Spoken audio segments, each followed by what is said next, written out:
Bonjour tout le monde, j'espère que vous allez bien. Donc aujourd'hui, une petite vidéo aussi sur un fait qui peut arriver, c'est avoir une sensation de manque après une relation avec un ou une PN. Donc cette sensation de manque, elle peut, pour la personne, ou avoir l'impression que c'est la personne, le ou la PN qui lui manque, ou avoir l'impression que justement elle ne vaut rien sans lui dans cette relation, ou avoir l'impression que tout est Hem, que rien n'a de goût dans cette vie ou qu'elle ne retrouvera pas la joie de vivre qu'elle a vécue et cetera et cetera. Donc tout ça s'explique de manière, très simple dans le cerveau. Ce qu'il faut savoir, c'est qu'au tout début de la relation, quand on rencontre le ou la PN, forcément, il se met sur son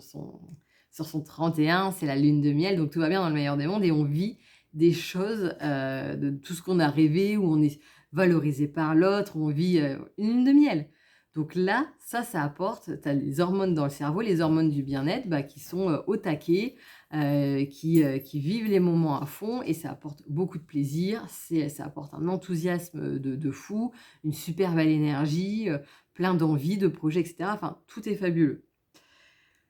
Puis la relation va se dégrader, mais elle va se dégrader étape par étape. Donc entre 2, il y aura de nouveau ces petits moments de: «Ah bah tiens, ça sera super» et cetera. C'est ces petites doses justement, même si elles sont très légères,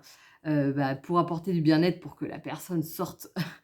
finalement, et qu'elle ne lâche pas tout et qu'on puisse, que le ou la peine puisse, l'user jusqu'à la moelle, le maximum. Donc il faut y aller, avec parcimonie, hein, pour pas que ça s'arrête trop tôt. Et entre 2, comme ça va faire que se dégrader, par ce besoin de contrôle, par ensuite à un moment besoin du PN de détruire l'autre, et bien là, on va rentrer avec des hormones de cortisol, c'est-à-dire qui sont dues à la peur, dans le sang. Et cette peur, elle va, quand on est dans un environnement toxique, donc ou quand, on a affaire à de la violence physique, psychologique, sexuelle, qu'importe, c'est le même fonctionnement forcément, il va avoir de la peur, donc et au moment où il se passe quelque chose de dur, donc une discussion, une épreuve, des menaces, de la colère et cetera, mais aussi entre 2 justement quand on est dans un environnement, donc ça on sait que ça va se reproduire et qu'en plus on appréhende, là, c'est, cette peur, elle va être là, elle va être constante. Donc ça va être de la cortisol plus, plus, plus, plus.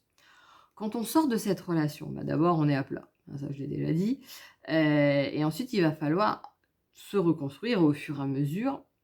L'hormone du stress, comme on va se créer un environnement beaucoup plus en paix, beaucoup plus stable, se recréer de bonnes bases, ce cortisol va baisser. Sauf si on doit rester en contact avec l'eau ou la peine, où là, forcément ça va faire que ça. Mais à un moment,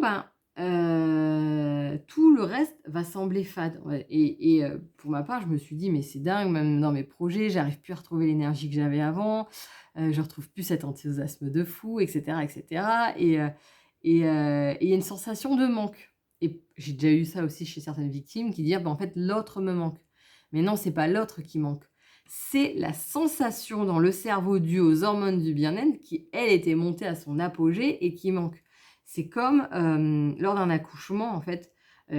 juste après l'accouchement, alors là, la mère se retrouve avec un flux d'hormones pour que justement ça soit the moment et cetera et que, on continue à faire des enfants.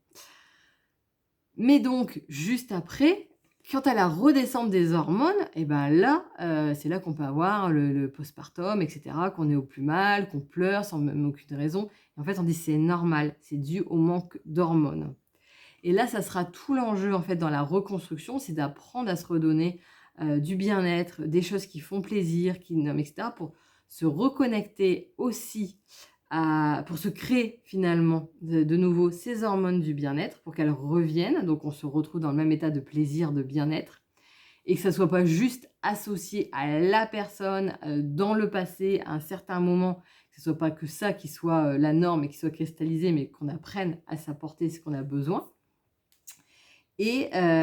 au fur et à mesure à comprendre que, finalement là, ce manque d'enthousiasme, ça fait partie de la phase de la descente, mais qu'à un moment quand on se donne ce qu'il faut dans la vie, on va pouvoir remonter. Peut-être que ça sera moins fort, mais j'ai tendance à dire parfois il vaut mieux que ça soit un peu plus stable plutôt que faire que des hauts, des bas et cetera, ce qui a eu lieu pendant cette relation toxique finalement. Donc c'est d'apprendre, à se donner ce qu'on a besoin pour, au fur et à mesure que le cerveau continue dans son mode de fonctionnement, à apporter ces hormones du bien-être dans lequel, ben, on a du plaisir, on se sent bien, on se sent plus apaisé et cetera et cetera et cetera. Et que ça soit pas relié uniquement à ce souvenir, avec cette personne de bons moments qui font que, bah, on a l'impression que, bah, ouais, il faut qu'en fait je retourne avec, ou elle me manque, ou il me manque, ou ci ou ça. Mais, en fait non, pas du tout. C'est la sensation, et physique, que tu as pu recevoir grâce à tes hormones qui, elles, te manquent. Et en fait, jusqu'ici, bah, tu as associé les 2 dans ton cerveau parce que c'est arrivé à ce moment-là. Donc, en apprenant à se mettre des choses qui nous font du bien dans notre vie, c'est pour ça qu'on dit: «Prends soin de toi, chouchoute-toi, sois dans la bienveillance envers toi», et là, en fait, il y a de nouvelles hormones du bien-être qui vont pouvoir, ben, revenir dans le quotidien en fonction de ce que tu t'apportes, te nourrir, et cette sensation de manque, elle va disparaître au fur et à mesure que tu te reconstruis sur des fondations saines. Donc, n'hésite pas à me dire ce que tu en penses. S'il y a besoin pour les étapes de reconstruction, tu peux t'inscrire en dessous pour avoir une vidéo de 40 minutes sur le sujet. Dans tous les cas, si tu veux recevoir par mail une nouvelle perspective tous les 15 jours, pardon, bah, il y a aussi les liens pour pouvoir s'y inscrire. Et puis, bah, si tu as la moindre question, n'hésite pas à le mettre en commentaire pour voir si je peux y répondre,